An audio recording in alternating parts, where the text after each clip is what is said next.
Hola a todos, mi nombre es Emma Marta Arzate Copca, tengo 63 años, estudié la carrera de la licenciatura en Psicología Transpersonal, tengo un diplomado en lo que es la psicología clínica y otro diplomado en la logoterapia frente a las adicciones. También soy maestra de Reiki. Actualmente estoy estudiando la maestría en Psicología Transpersonal en la Universidad Nacional Antropológica de Guadalajara. En este video expondré un poco sobre uno de los temas más polémicos de esta materia, la muerte. Si bien en la actualidad la muerte ya no es un tema tabú como lo era en otras épocas, es complicado aún abrir debate sobre ello. También hablaré un poco sobre las distintas concepciones que se tiene acerca de la muerte en distintas religiones y culturas alrededor del mundo, y cómo esto influye en el actuar y pensamiento, así como en el estilo de vida de las personas que practican cierta religión o pertenecen a cierta cultura. Para la psicología transpersonal, esta es una puerta más al elemento espiritual, ya que no se limita a lo biológico y físico, sino también al plano mental, en donde se da lugar a la conciencia, que es también uno de los temas que voy a exponer a lo largo del video. ¿Cómo se relaciona la conciencia con la muerte? Trataré de responder esta y otras preguntas en el desarrollo de los temas. Para finalizar, hablaré un poco sobre la terapia psicodélica,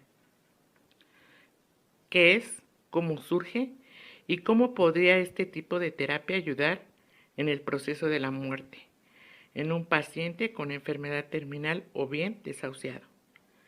Empezaré abordando el significado de lo que es la muerte. Entonces, ¿qué es la muerte? Como ya sabemos, existen distintas concepciones sobre lo que es la muerte y el significado que ésta tiene. Depende del contexto social, religioso, ideológico, psicológico, entre otros, que se relacionan entre sí y difieren también unos de otros. Desde el punto de vista estrictamente biológico, la muerte sería el cese de la vida y, por tanto, de la incapacidad de realizar determinadas acciones, y tal como lo veía Aristóteles, también significaría la pérdida de la unidad del organismo como un todo. Muerte biológica. La vida representa un complejo número de procesos bioquímicos que siguen leyes que en conjunto originan un equilibrio biológico, cuya resultante es la función coordinada de células, tejidos y órganos. La muerte representa la ruptura de este equilibrio y el cuerpo humano queda sometido a la influencia física, químicas y microbiológicas del medio, que en último extremo conducen a su descomposición. Consecuencia de ello, la muerte biológica no se produce de forma simultánea en todas las células, sino que comienza por las más sensibles, las de la corteza cerebral, y posteriormente se extiende a todas las demás, de forma inversa a su grado de diferenciación. Criterios para el diagnóstico de la muerte, Juan A. Gómez Rubí. En otras palabras, la muerte biológica puede definirse como el proceso del deterioro físico, con una última consecuencia del colapso del cuerpo humano y el término de su funcionamiento. Esta puede producirse por razones naturales, como llegar a la vejez o por enfermedades repentinas o crónicas, que con el paso del tiempo se llegan a etapas terminales y terminan con la vida del ser humano. Actualmente, los médicos expertos miden el funcionamiento del cerebro. En la muerte cerebral se interrumpen todos los signos de actividad cerebral, medidos por las ondas eléctricas. Cuando ocurre la muerte cerebral, no hay posibilidad de restablecer el funcionamiento del cerebro. Algunos expertos sugieren que una definición de la muerte que solo se base en la falta de ondas cerebrales es demasiado estricta, ya que la sola pérdida de la capacidad para pensar, razonar, sentir y experimentar el mundo sería suficiente para declarar muerto a un individuo. Según este punto de vista, que tiene en cuenta las consideraciones psicológicas, una persona con daño cerebral irreversible en estado de coma que nunca podría experimentar algo que se aproxime a la vida humana, se considera muerta. En tal caso, continúa el argumento, se afirma que ha ocurrido la muerte aunque siga habiendo algún tipo de actividad cerebral primitiva.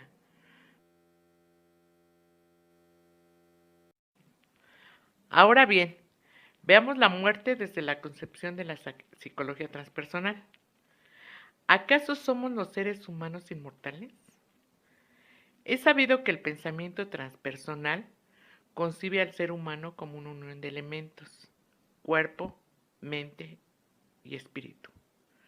Para la psicología transpersonal, la muerte no es el final, sino es una experiencia más en el ser humano. En el aspecto biológico, pudimos darnos cuenta de la concepción de la muerte física, pero en realidad, el cuerpo o elemento material del ser humano es más que el cese del funcionamiento de los órganos en su conjunto. Si nos vamos más a fondo y científicamente hablando, se sabe que la materia, así como la energía, no se crea ni se destruye, sino solamente se transforma. Fue Antonio Lavoisier, un químico biológico y economista francés, considerado el creador de la química moderna, quien aportó este descubrimiento y que se retoma en el contexto transpersonal también. Ya que estamos hablando de la muerte como una experiencia, el cuerpo siendo materia y energía, entonces experimenta cambios, mas no su destrucción o fin. La materia como tal, como parte de la energía del universo, es absolutamente indestructible. La materia puede transformarse, puede cambiarse, puede plasmarse y de hecho, las partículas elementales toman la totalidad de las formas que existen en el universo. Es cambiable, es permutable, es variable en su forma e indestructible en su esencia. Esa es la materia. La genética, como información que actuando sobre la materia permite que las formas se manifiesten, es de origen divino, es un diseño de Dios, por lo tanto es permanente, eterna e inmortal. La información que nos ha originado no va a desaparecer jamás. Aunque tu cuerpo se desorganice, la información que lo originó sigue existiendo porque es de origen divino. En esos dos aspectos, nuestro cuerpo es inmortal. Lo único que varía es que a veces la forma cambia, es decir, se desmaterializa, se desorganiza y vuelve y se organiza nuevamente, es decir, lo que hace que la materia es organizarse y desorganizarse de una forma permanente y eterna. El cuerpo no es mortal, la materia es indestructible. Lo que nos lleva a decir que en la concepción transpersonal, la muerte no es el fin de la vida, sino el comienzo de una nueva experiencia. Ahora, a partir de la religión que una persona practica, esta constituye representaciones sociales respecto a diversos temas de la vida diaria que se relacionan con esa religión particular.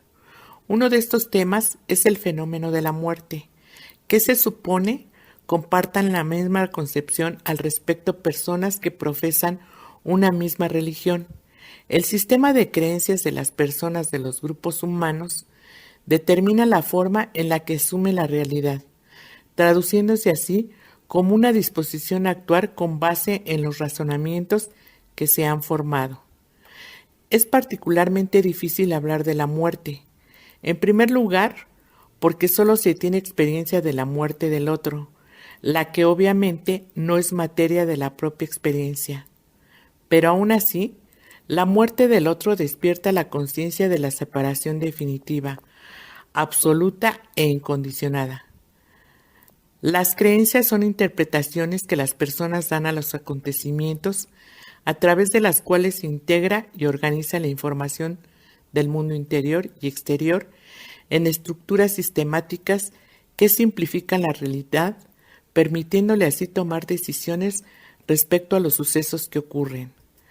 Las tradiciones religiosas no suavizan o mitigan la muerte, no lo anulan con sus promesas de supervivencia.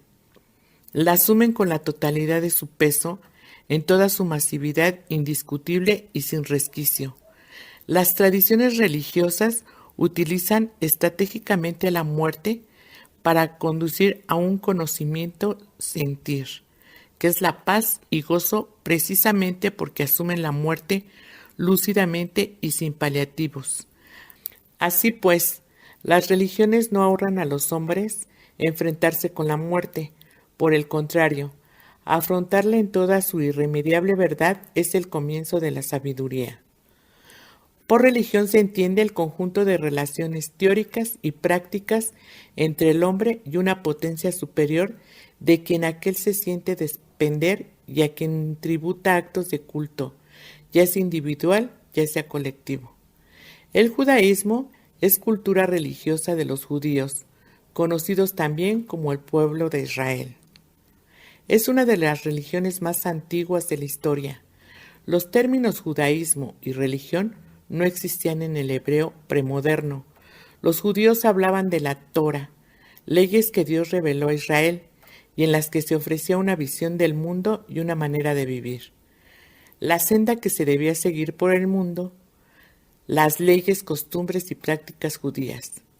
Todas las formas históricas del judaísmo premoderno constituían un sistema de cultura integral que abarca la totalidad de la existencia individual y comunitaria de las personas. Es un sistema de santificación en el que todo está sometido a la voluntad expresa de Dios, de acuerdo con modelos divinos revelados por el orden cósmico y la legalidad. En lo referente a la religión judía, la representación social de la muerte que se tiene es que la muerte es una separación natural e inevitable entre lo material y lo espiritual, que se da una vez que se ha cumplido con la misión que Dios encomendó en la tierra, y que por ende marca el final del sufrimiento que se tiene en la vida. Algunas veces una sola vida no es suficiente para cumplir con esta misión. Entonces se admite que existe la reencarnación y que cuando finalmente se cumple la determinada misión, se morirá y se irá con Dios. Por esta razón, la muerte no debería causar sufrimiento, aunque en su experiencia se ve que sí lo causa. Hay un cierto grado de ambivalencia cuando se habla de lo que sucede al morir. Se considera por un lado que no hay premios ni castigos, y por el otro se dice que los premios pueden ser irse con Dios, reencarnar en una mejor persona o simplemente no ir al infierno. En cuanto a los castigos, podrían ser el simple hecho de volver a bajar a la tierra o la posibilidad de ir al infierno. Las maneras de expresión de esta representación social son ritos y ceremonias religiosas como el lavado del cuerpo, el no dejar solo el cuerpo hasta el entierro, el rezo por los muertos, el ayuno, el tapado de los espejos, el no utilizar zapatos de cuero, la colocación de la lápida, el no ir al cementerio el primer mes, el velar al difunto en el suelo, cubierto por una sábana blanca, sentarse cerca del suelo por 7 días, dejar crecer la barba, prender velas, no salir de la casa por 7 días y enterrar el cadáver en un cajón lo más sencillo posible. Se realizan todos estos actos porque son tradiciones antiguas que permiten agradecer a Dios por haber permitido conocer al difunto. También agradecerle porque ya se lo llevó, mostrar respeto, dolor y humildad ante Dios y el difunto. También son una manera de recordar al difunto. Otros tienen la misión de acompañar al alma y rogar porque descanse tranquila y que no se vea muerta ni sufra hasta que haya subido con Dios, y de la misma manera que no vea a su familiar sufrir. En la siguiente imagen podemos ver un cuadro que representa la concepción de la muerte en el judaísmo. Ahora, Iglesia Católica Apostólica Romana es la denominación de la iglesia cristiana de mayor importancia e implantación en el mundo. En cuestión de fe, sus componentes reconocen la autoridad suprema del obispo de Roma, el Papa. La palabra católico se utiliza para designar a esta iglesia desde su periodo más temprano, cuando era la única cristiana. Gracias a una sucesión episcopal ininterrumpida desde San Pedro hasta hoy, la Iglesia Católica Apostólica Romana se considera a sí mismo la única heredera legítima de la misión que Jesucristo encomendó a los 12 apóstoles, así como de los poderes que les otorgó. Ha ejercido una profunda influencia en la cultura europea y en la difusión de los valores de esta en otras culturas. Tiene gran importancia numérica en Europa y América Latina, aunque también es considerable su influencia en otras partes del mundo. La representación social de la muerte en la religión católica es que la muerte es una meta natural para todo ser humano, de la cual no se puede escapar. Es la separación del alma, la cual continúa viviendo, y el cuerpo físico. Esto marca el fin de la vida física. Es algo desconocido, a lo que no se debe temer porque marca el paso a un plano superior, donde hay un descanso eterno. Se está con Dios y se deja de ser una carga. Es un paso necesario para entender lo que es la resurrección, aunque se asume que también podría existir la reencarnación. A pesar de que se cree esto, hay un temor hacia la muerte y cuando se sufre la pérdida de un ser querido. Ahora hablaré un poco sobre el hinduismo. Los hindúes son enseñados a considerar la muerte como el fin de lo físico, el cuerpo material o de janta, y no como el final de la existencia. La muerte es opuesta al nacimiento, no a la vida. Es un intervalo entre vidas y es un pasaje hacia la próxima vida, hasta la liberación final del moksha o mukti, de los ciclos de la vida y la muerte. El hombre está destinado a una repetición interminable de renacimientos y los textos imponen ver la muerte con ecuanimidad. La vida y la muerte no son vistas como entidades de polaridades opuestas, se consideran facetas de un mismo ciclo interminable. El proceso de la reencarnación comienza con la muerte del cuerpo físico.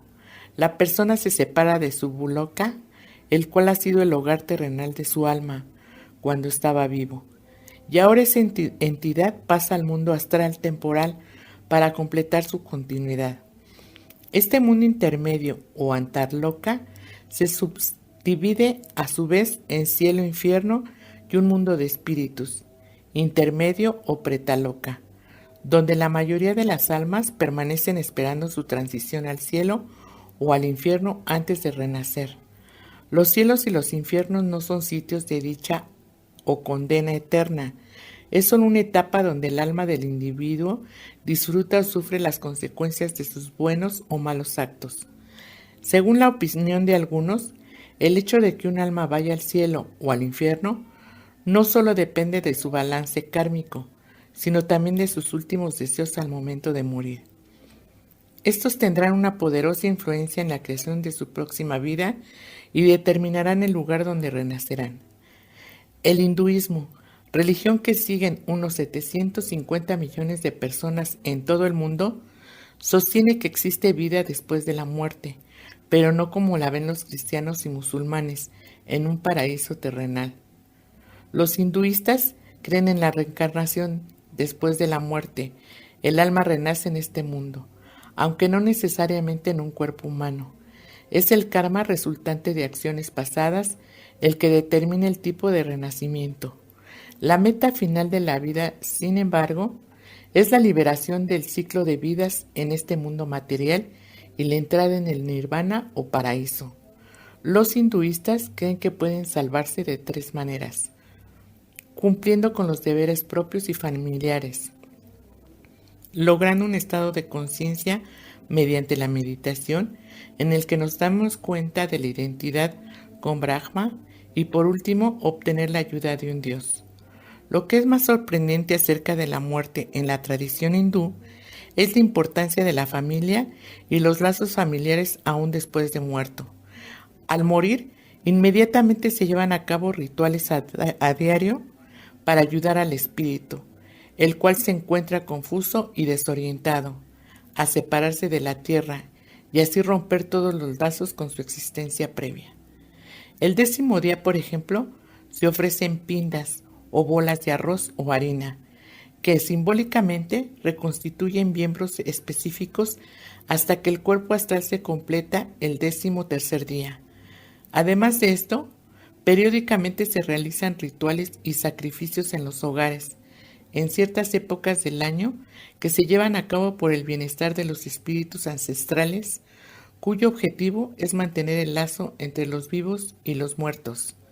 De hecho, por las siguientes 3 generaciones, la familia se mantiene activamente responsable por el bienestar del alma del difunto, mitigando su dolor si está en el infierno o empujándolo a niveles superiores hacia el renacimiento si está en el cielo y finalmente hacia el Moksha, que significa la liberación de los ciclos de vida y muerte. El hinduismo cree que las metas del ser humano se pueden clasificar en las siguientes 4 categorías. Kama, alegría. El sentir plenitud a través de los sentidos, la sexualidad y las artes estéticas. Artha, metas. La búsqueda de la felicidad mediante la obtención de bienes materiales, el conquistar habilidades como mejora de objetivos personales y familiares. Dharma, deber moral, enfocarse hacia la justicia interna y externa, vivir de acuerdo con las leyes divinas propagadas por los diversos textos sagrados y por la enseñanza de los sabios. Moksha, liberación. Objetivo es alcanzar la liberación de los bienes que representan las 3 categorías anteriores, liberarse de los objetivos y deberes mundanos, de los deseos y más allá liberarse del ciclo de nacimiento, muerte y renacimiento samsara. A través de esta liberación es cuando el hindú alcanza la meta final de la vida, entrar en la unidad con todo lo que está más allá de esta realidad, que tiene carácter ilusorio. Mediante esa fusión entre su energía divina y la divinidad absoluta, consigue liberarse de sus condicionamientos humanos y trascender la muerte, que lleva a la liberación de todo lo que no es. Es así como el cuerpo se libera del karma, un sistema que determina las condiciones de la siguiente vida en la que el cuerpo se reencarnaría. Por otra parte está el budismo. En la tradición budista, la muerte física es un momento de suma importancia que supone la transición de una existencia a otra. La meditación representa una herramienta fundamental que ayuda a entrenar la mente y el cuerpo en el cultivo de la sabiduría, que permitirá la eliminación del karma y conducirá a la persona a la eventual liberación total del ciclo de nacimientos y renacimientos o samsara. El sincretismo que la tradición budista tiene con otros credos se puede ver reflejado en las diversas creencias escatológicas de las diferentes escuelas, así como en las prácticas funerarias y en la expresión del duelo, productos del folclore de cada región en donde el budismo se ha expandido. La conciencia de la transitoriedad de la vida ha sido expresada a través de diversas manifestaciones artísticas y conceptuales que en la actualidad son utilizadas en apoyo a las personas en el proceso de morir.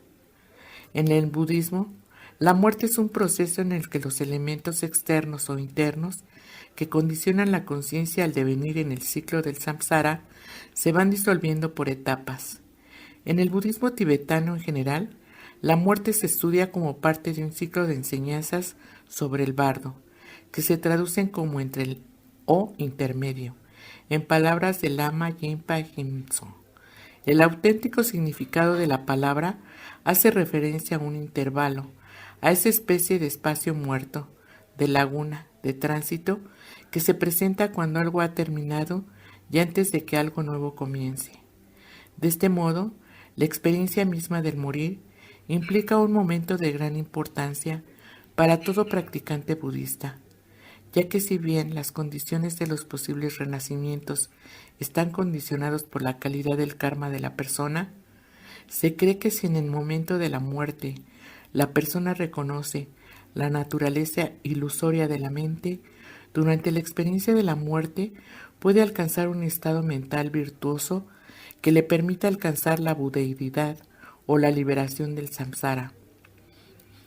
En lo que respecta a la conciencia, como hemos visto, el ser humano se vuelve consciente de su propia finitud física a través del proceso de la muerte de otra persona, ya sea un ser querido, un conocido o un desconocido. La muerte de otras personas nos permite darnos cuenta que también nosotros pasaremos por la misma experiencia. Es fundamental hacer conciencia de que nuestra existencia en el plano terrenal tendrá su fin, y mientras más pronto y positivamente lo hagamos, menos doloroso y difícil de trascender será para nosotros mismos. A lo largo del video, hemos visto que en su mayor parte las religiones consideran que la muerte es solamente un proceso más por el que el ser humano es sometido inevitablemente.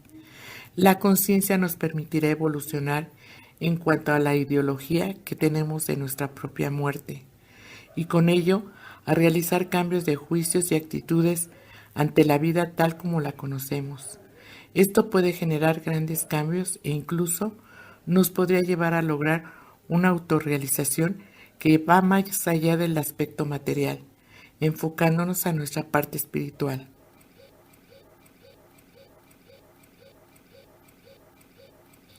Para finalizar, voy a hablar un poco sobre la terapia psicodélica y su relación con este tema tan interesante que es la muerte.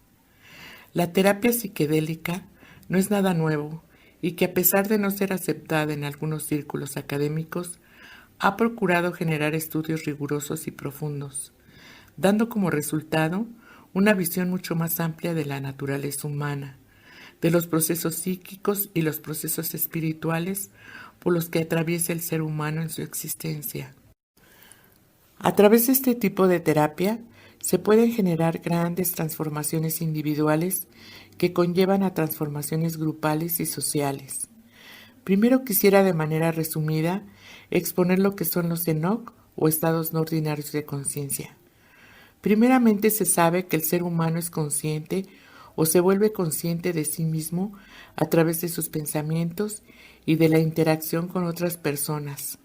Nos damos cuenta de que existimos, de que pensamos, de que somos un ser humano. Normalmente el estado de conciencia en el que una persona promedio se encuentra es un estado de alerta que le permite vivir su día a día enfrentando o evadiendo las circunstancias que se presenten. En este estado de conciencia nos limitamos a darnos cuenta de muchos otros aspectos internos y externos que forman parte de la existencia, como es nuestra parte espiritual y energética. El uso de sustancias psicoactivas altera nuestra psique y por ende nuestro estado de conciencia ya no es ordinario.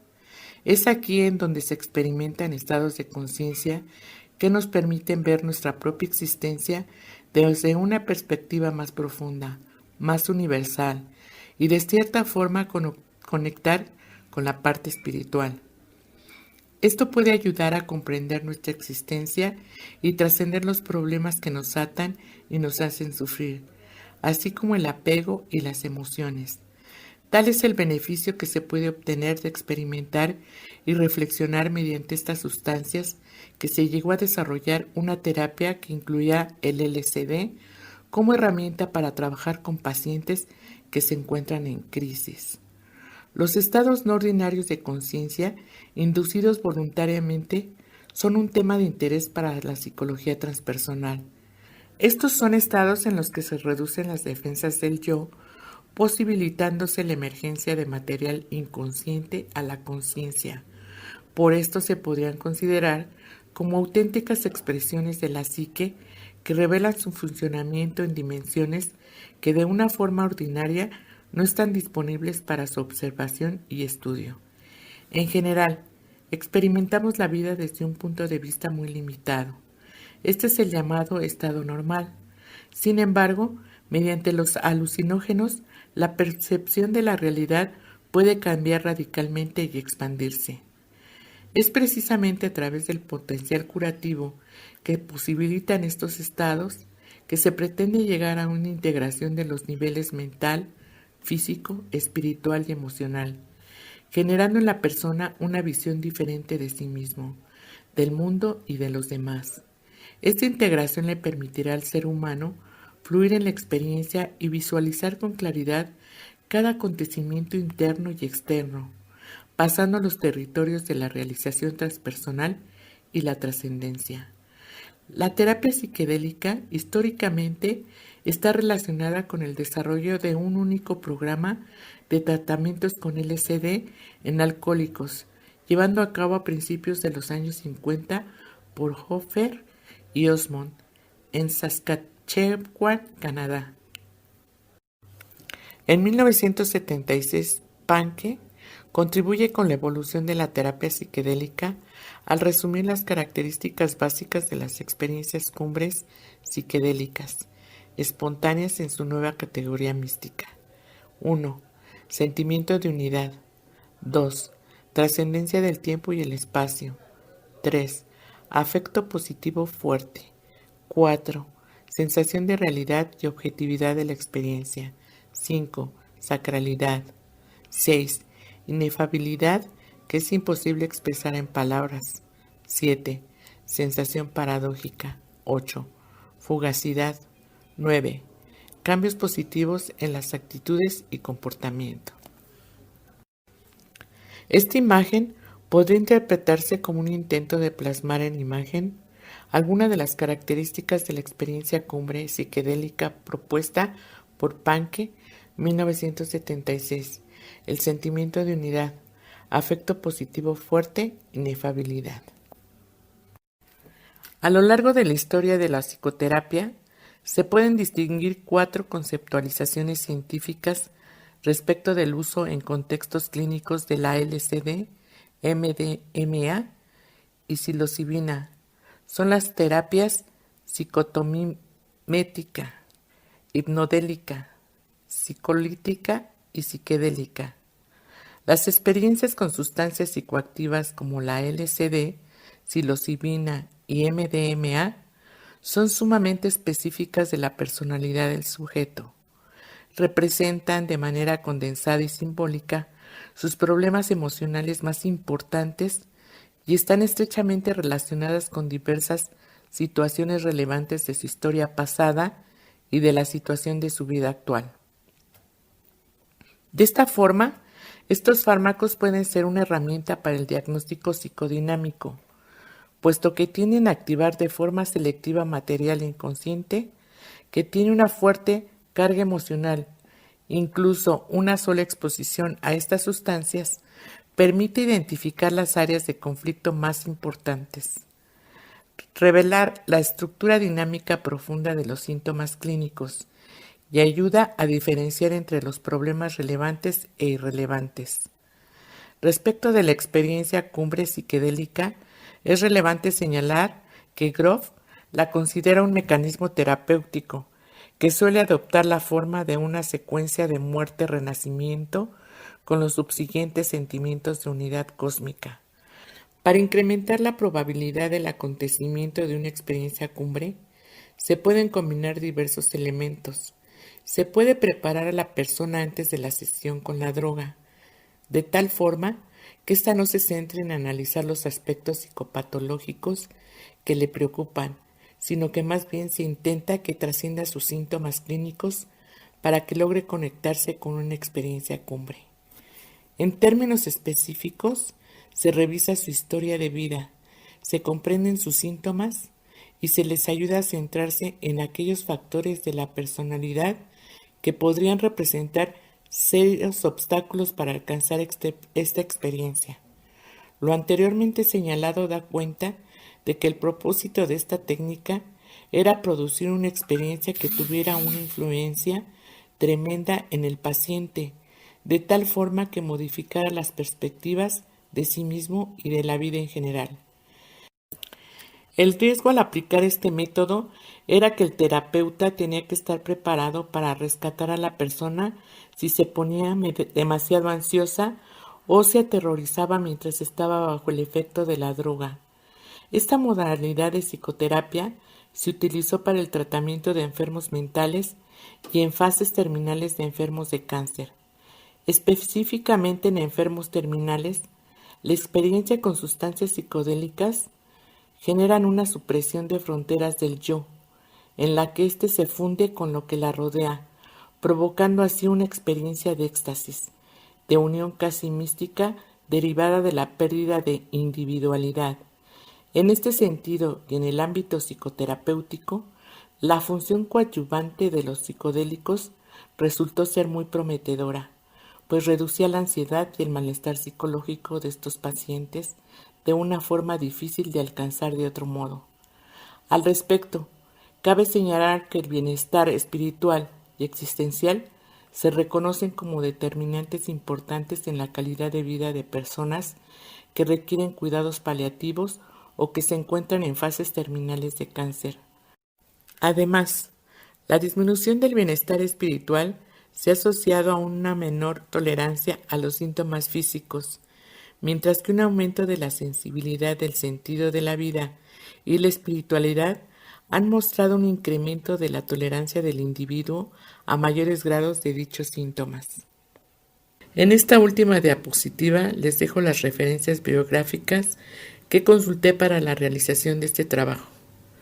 Les agradezco mucho por haber visto este video, espero les haya gustado.